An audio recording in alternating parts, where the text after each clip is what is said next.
to have and to hold. As she sits, crossing her legs, the soft slope of her hip and thigh run through me like the bright yellow scent of a flower bed, like freshly cut grass. A woman is a poker hand of Punch and Judy puppets, fronting a universe of stars, twinkling through gassy clouds, inchoate confusions in the blind mystery of purpose. The difference of our bodies is reason to rejoice. No fetish, Adman America. She uses her life to help people. And I'm a sentimental goose, moved to tears by watching her change.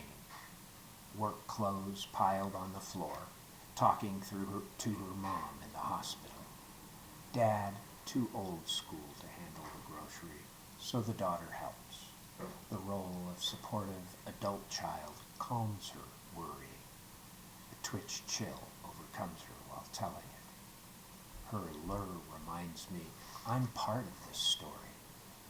After 20 years of her frustration with me frustrated at me, my late career blundering, confusing intensity with purpose, living on disaster loans, her eyes tearing red in therapy because of something I said, the way Dad infected me with harshness, but also showed me how to hold it in the kitchen in front of our daughter on her birthday, her 14-year-old grin, unknowing, the romance with the quadriplegic, the dead girl I'm still unfaithful about. Neither of us ever did anything, but that doesn't help. The punchline of marriage is, why do that to someone you love?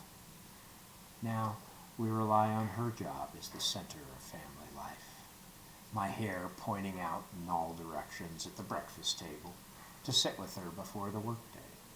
Then my day job, jiggling the toilets, wiping the counters, stacking dishes, flipping the breaker to maintain the house as home, to keep daughter reading, to monitor virtual grades, consulting gigs that don't quite make the rent, texting her at work about the gravy, washing clothes while working at my desk, losing the role of provider man. So sometimes I'm as nurturing as a badger, but also I find her 50s more lovely and compelling than her 30s. Her body's where I rest, find myself. Beauty is portal to my own lost ark of purpose. Or no, it's the kindest touch of my very own death, the flicker of a light that is everything and nothing, and illumines my view of the end of the path. That end's no abstraction now. We live alongside it. I am on it now, my body standing on bike pedals to ascend its mountain, driven by the view from some summit up ahead, by the sweet curve of her leg that hasn't changed over decades, seems the same as when we were fresh from the oven, bread baking, scent filling everyday life.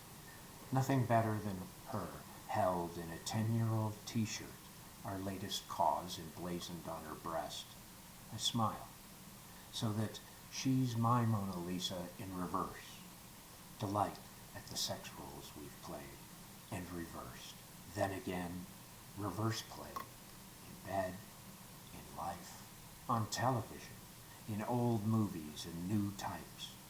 The lesbian lover, the over-beautiful boy, seated, hair brushed in a bob, woman in the pose of a zeppelin, man surfing the remote.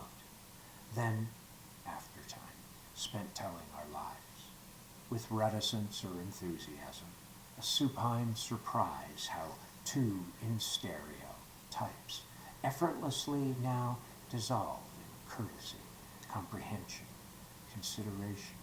Somehow, she sees me. I feel her presence as a gift, a lumen to live by. I see us as both the young lovers, the bickering monsters, the unreconciled families of origin casting shadows of what we think we deserve, all changing now, not in spite of, but because of the dumb roles we've danced through. She's my girl. I'm her guy. There is no why.